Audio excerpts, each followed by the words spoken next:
What would make this an especially useful conversation for you today? For me, I already began writing my personal statement, but the biggest question that I have is the difference between a personal statement and a diversity essay.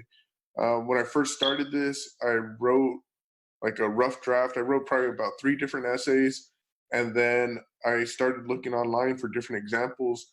And there's a ton of free information out there, and I started reading examples of things that other people wrote about and how they've written things. And the biggest thing that I learned about the great essays, it seems that people wrote as um, if it were a prize-winning novel, and it seemed like it started in the middle of the book. It didn't seem like, okay, hi, let me introduce myself. I'm Isaac. This is the story that I'm going to tell. Like, it just jumps into the middle. There's some action, and then that's the hook. So once it grabs your attention, you're like, oh, what's going on here? And then they kind of explain, and you gather the information, and then they all tie it up.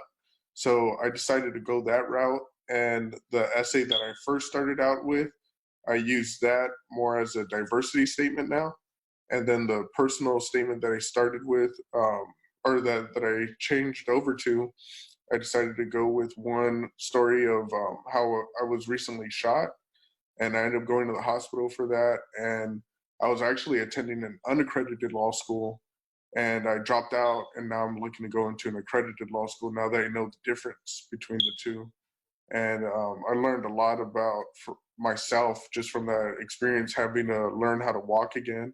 And I just kind of talked about that whole situation because um, I survived the Vegas shooting, and then I wasn't at the concert. I was in Vegas though, and that was a whole different story.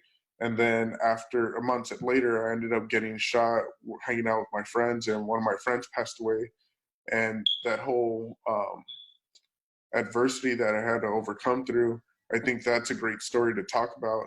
So the way I wrote the story, it starts off with me already being shot, but I don't talk about me being shot. I just talk about the things that I was doing. I was trying to drive myself to the hospital. And then, in the middle of the story, I talk about how, I was bleeding because I'd just been shot. So then once I caught your attention talking about there's blood and there's a phone call and all this, I bring it together by mentioning that I was shot. And then I wrap it up by saying, I know there's a ton of things that I won't know about that I'm going to have to overcome. There's a bunch of adversity challenges that people face when they're in law school. And I don't know what those challenges will be, but at the end of the day, I learned how to teach myself how to walk again with the help of doctors, going to physical therapy. And at the end of it all, it's like what's difficult for one person isn't difficult for another. But I know that it was extremely difficult for me to overcome the challenges that I faced. I think that's going to make me a great law student because I don't know what difficulties I'm going to overcome, but I know that I could overcome any difficulty after learning that. Certainly, Isaac. Wow, that's an incredible story. And it sounds like you've been through a lot of incredibly difficult, harrowing experiences, and my condolences as well on the loss of your friend. I think that you have gone through a lot of different things, and many of them could make for great personal statements or diversity statements. To circle back to your initial question about what is the difference between personal statement and diversity statement, there isn't necessarily a huge one, except for perhaps the length. A personal statement may be slightly longer, of course. Okay. Now, if you have multiple topics and one tends more towards the theme of diversity, of course, you can place that one in the diversity bucket and the other one in the personal statement bucket. But I wouldn't really think of them as distinct essays because they're not going to be read in isolation. Rather, they are different component parts of a complete law school application. So I would pick one area for each statement and go deeper on it. You're right that personal statements or diversity statements, these are personal pieces of writing. And because you have such limited space, you do need a hook. Some novels start with hooks as well, but this is not a resume. This is not a chronology from start to end. You do, of course, want to grab their attention with that hook, and then perhaps take a little bit of time to zoom out and talk about the bigger picture, and of course, answer the question, of why law school. Now, you've mentioned several different things. You could pick any of them to make personal statement topics or diversity statement topics. What I would encourage you to do, though, is not try to explain everything in each statement. There will inevitably be some things that are left out of your application altogether.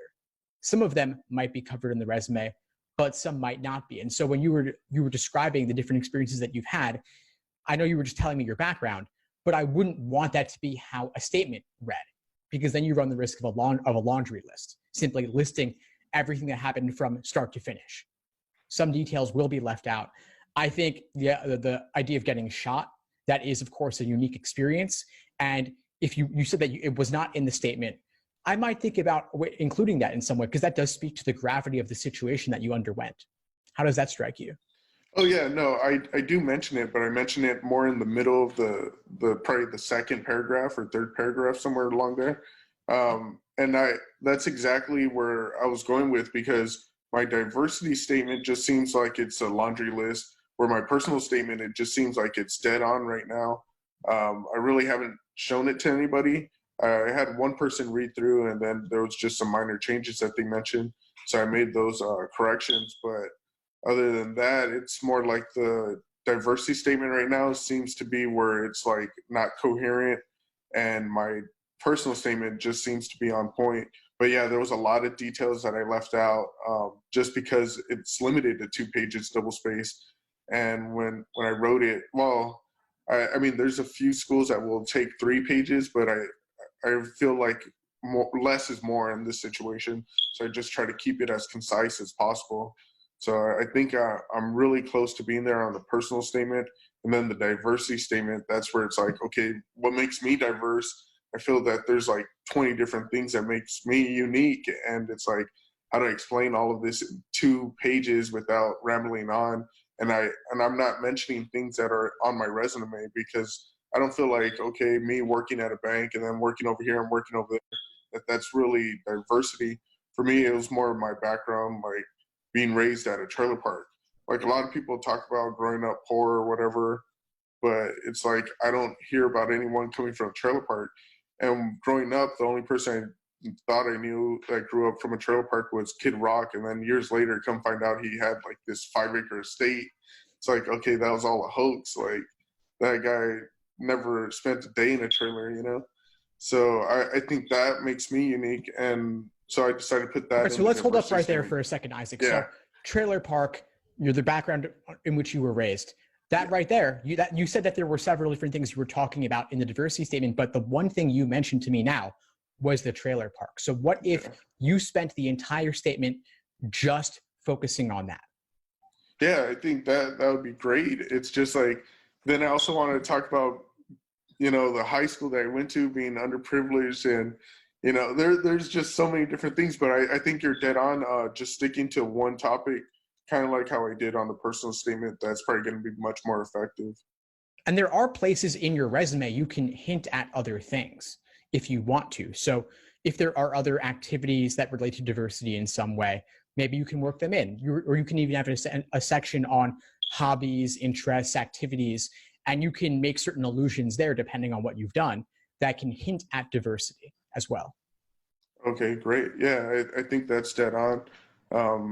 And then it was just like, I also wanted to talk about my family, but from what I've read online, it's all the advice is saying just keep it more personal to me. But I did want to mention that, like, okay, my mom comes from Mexico, so she was an immigrant. So I'm basically a first generation American, but I think I could probably tie that in with the main focus being growing up in a trailer park.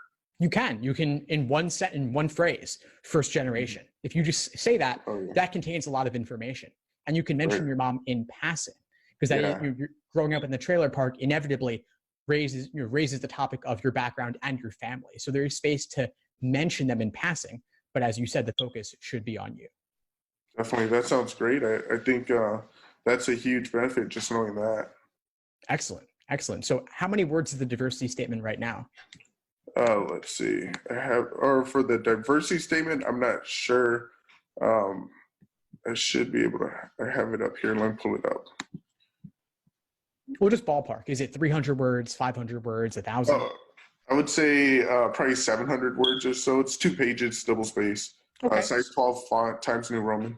Great. All right. So I would suggest doubling that and then Okay. cutting it down again. Right. Yeah, that's what I Every did with piece is the jam-packed. Awesome. yeah with the personal statement. I started off with 5 pages, and it was just a horrible mess. I cut it down to 3. It seemed pretty solid, and then now it's down to 2. And that took about 2 months to write the personal statement that way. So I still have time for the diversity statement. And that's why we're getting down to the February 1st deadline for a lot of the schools in California. So that's why I figured I needed the help right now. Fantastic. Well, it sounds like you've got a bit of a direction on which to go here. Mm-hmm. So I would encourage you just keep revising, keep editing, print it out, and make markings by hand if you can. That adds a certain seriousness to it and makes it a little bit easier to make those edits sometimes. Oh, you might experiment with that. Yeah, definitely. Well, it's been great connecting with you, Isaac. Before we sign off, what would you say is the biggest insight you got from our call today? Well, the biggest insight was to keep it about myself, and I could also mention things in passing where it's going to be jam-packed with information, so I don't have to directly talk about it. I could talk about the information, different things about my diversity in passing, and that the diversity statement shouldn't be a laundry list, and it should be just focused on myself mainly, and all the other key components are just going to be tied in together just by the sentences I'm going to use and the phrases that I put in there. Awesome. Well, I'm looking forward to seeing what you come up with. Please send it over when you're done and keep in touch. Let me know if I can help in any way as you move forward. All right. I appreciate your help, Steve. Thanks for tuning into the show. Please subscribe if you haven't done so already to be notified of new episodes as I release them. And feel free to reach out if you need anything at all as you move forward with your prep. I'm happy to help however I can. In the meantime, I wish you all the best and take care.